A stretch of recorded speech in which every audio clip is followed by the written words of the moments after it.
এই পটলগুলো আমার ভাজা হয়ে গেছে, এখন এগুলোকে আমি তুলে নেব। দেখো ওই তেলের মধ্যে এখন আমি ফোড়ন দেবো, দারচিনি, এলাচ আর একটা শুকনো লঙ্কা দিয়ে দেবো, হালকা করে একটু পাঁচফোড়ন, আদা লঙ্কা পেস্ট করা আছে, জিরা গুঁড়ো দেওয়া আছে, দিয়ে দেবো।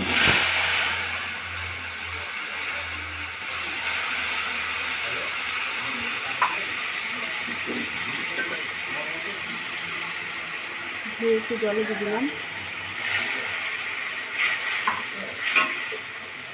এখন একে একে এর মধ্যে লবণ হলুদ দিয়ে দেবো, স্বাদ মতো লবণ, একটু হলুদ দিয়ে দেবো। এখন মশলাটাকে ভালো করে কষিয়ে নেব। এখানে আমি 2 চামচ টক দই নিয়ে নিয়েছি, এটাকে এখন আমি ভালো করে মিক্সিতে পেস্ট করে নেব। মশলা আমার কষানো হয়ে গেছে, আমি এর মধ্যে পটলগুলোকে দিয়ে দেবো।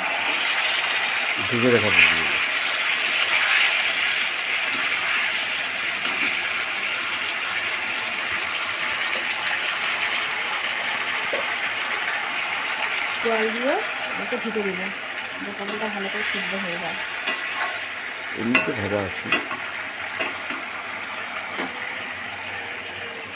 আর দুধটাকে মিডিয়াম টু লো করে দেবো। চলে আসলাম 2 মিনিট পর, বাকি পটলগুলো সিদ্ধ হয়ে গেছে। এখন এর মধ্যে টক দইগুলো দিয়ে দেবো।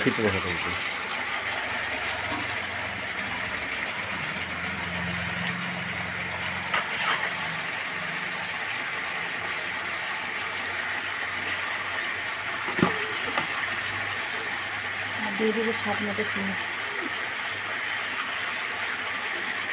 অন্য চারে নাম দিতে পারো। এটাকে নেড়ে চেড়ে নামিয়ে নেব। দেখো আমার পটলটা রেডি হয়ে গেছে, এখন এটাকে নামিয়ে নেব।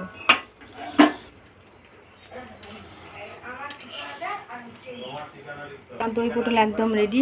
দেখো লুকটা কত সুন্দর এসছে, খুব ভালো লাগে খেতে। তোমরা বাড়িতে ট্রাই করে দেখো, একদম সিম্পল রেসিপি।